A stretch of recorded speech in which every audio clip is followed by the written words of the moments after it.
हूँ और मैं आज आप सभी के समक्ष गणतंत्र दिवस के शुभ अवसर पर एक भाषण प्रस्तुत करने जा रही हूँ।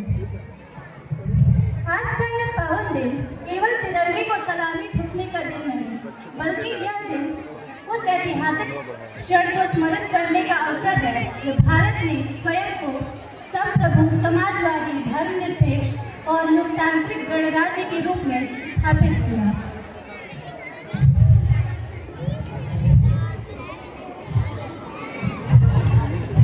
26 जनवरी 1950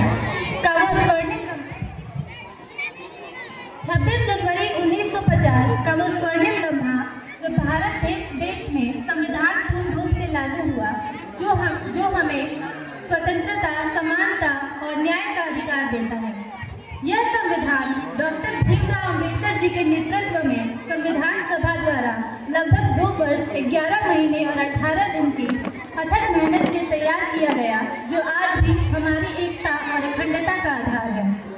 यह तिथि केवल इसलिए नहीं चुनी गई क्योंकि इस दिन हमारा संविधान लागू हुआ, बल्कि इसलिए क्योंकि 26 जनवरी 1930 को लाहौर अधिवेशन में पंडित जवाहरलाल नेहरू जी के नेतृत्व में पूर्ण स्वराज की घोषणा इसी दिन हुई थी।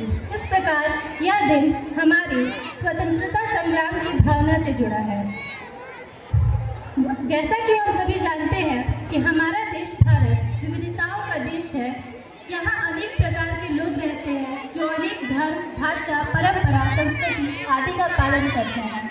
परंतु इतनी विविधता होने के बाद भी हम सभी एक सूत्र में बंधे हैं, और वह सूत्र है हमारा संविधान, जो हमें सिखाता है कि केवल अधिकारों के साथ साथ कर्तव्यों का पालन होना भी उतना ही आवश्यक है। आज के युवा ही कल के भारत के निर्माता हैं।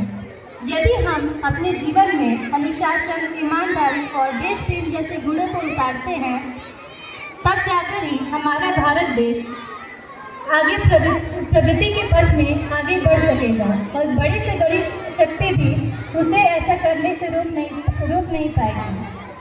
अंततः हम सभी यह आत्मचिंतन करें कि स्वतंत्रता हमें कोई विरासत में मिली धरोहर नहीं है, बल्कि त्याग, तपस्या और बलिदान से अर्जित एक अमूल्य निधि है।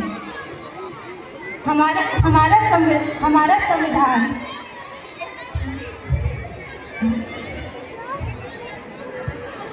इसलिए ये आवश्यक है कि हम सभी जाति, धर्म, भाषा आदि से ऊपर उठकर राष्ट्रहित को सर्वोपरि रखें और एक जागरूक, जिम्मेदार तथा संवेदनशील नागरिक बने। जब हम संविधान के आदर्शों को अपने विचार, व्यवहार तथा कर्मों में उतारेंगे, तभी सही अर्थों में हमारा देश भारत एक सशक्त, समृद्ध तथा आत्मनिर्भर राष्ट्र बनेगा। और यही हमारे स्वतंत्रता सेनानियों तथा संविधान निर्माताओं के प्रति सच्ची श्रद्धांजलि होगी। इन्हीं भावनाओं के साथ मैं अपनी वाणी को विराम देती हूँ। धन्यवाद। जय हिंद, जय भारत।